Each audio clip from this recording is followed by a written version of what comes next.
Warmaster by John French. Performed by Ramon Tickeram, Tim Trelaw and Toby Longworth.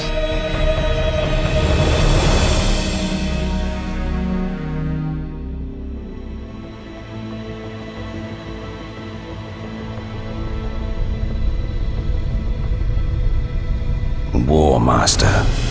The word hung in the silence as it left Horace's lips. Beyond the high crystal-flecked windows, the light of distant stars hung in sickly folds of gas and dust. Armored and enthroned, the Primarch of the 16th Legion gazed into the shadows as though waiting for an answer. The title is heavy around my neck. Horus, Lupercal. Father, son, friend, enemy, all are lost beneath the weight of that one word. He turned his head, looking to the black iron arms of the throne. His eyes moved over the bronze of a mace as tall as a mortal man. It was called Worldbreaker, and he had accepted it from his father's hand along with the title of Warmaster and command of the Great Crusade. His gaze came to rest upon the eagle head pommel. A ghost of a smile touched his lips. Our father never spoke of what it meant, only the limits of its authority.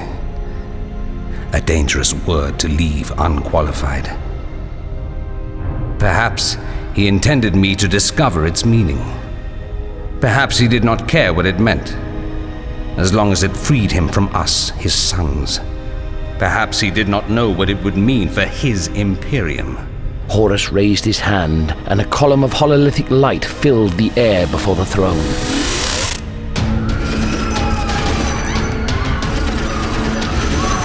The shapes of men and women formed in the grainy projection, twisting, shouting, dying, their pleas and screams looping over and over as the thunder of bolter fire rolled through the silence. He knows now. He nodded to himself, the reflected light of the hololith flickering across the liquid black of his eyes. The fire is lit, and all that was is cast to the wind. We are committed, he and I, my brothers and our legions, all humanity's futures bound together in this circle of blood. We are all the storm now.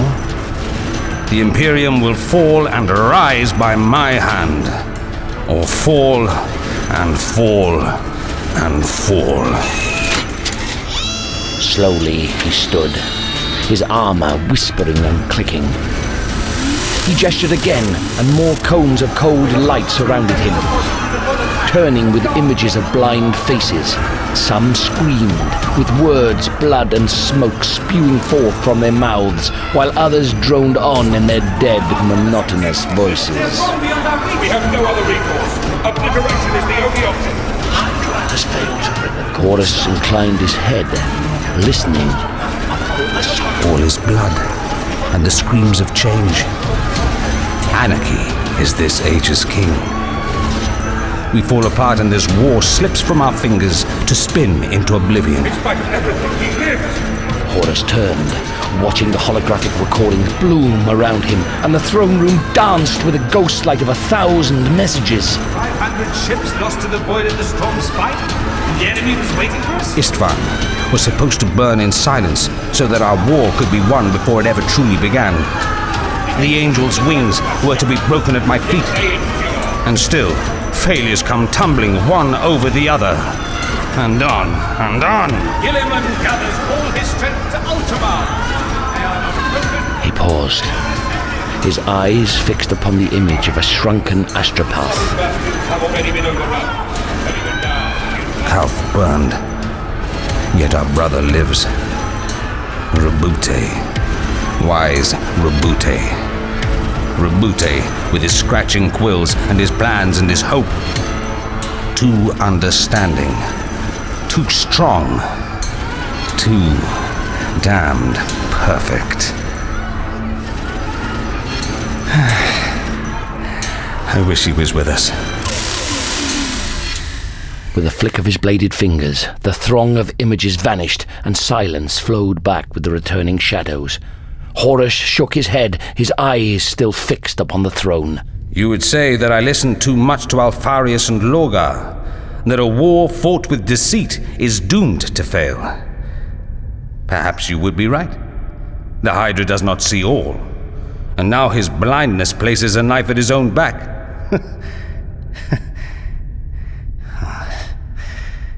Korax would not have made such an error. Strange, is it not, that so many I wish beside me stand against me, while at my back are only the flawed and damaged. I am a master of broken monsters. Slowly, he began to circle the edge of the great hololithic table, the sound of his footsteps lost in the echoing silence. I cannot control them or their sons, and they know it. Mortarion and Perturabo and the rest, they can all feel it. They all know that this war is no longer something that can be guided, only ridden out. But they never understood me. Not truly. And they understand less with each passing second. They doubt. They think that I have lost my way. I can see it in their hearts. The pettiness, the pride, the seeds of ruin driving them on, feeding the tempest. With such creatures must I remake the future. He stopped again at the foot of the throne and reached out. His hand closed over Worldbreaker's haft. With casual ease, he raised it up so that the chamber's thin light caught every dent and scar on the polished metal. 1,000 battles. 10,000. 10 times 10 times 10,000. To bring about the new age.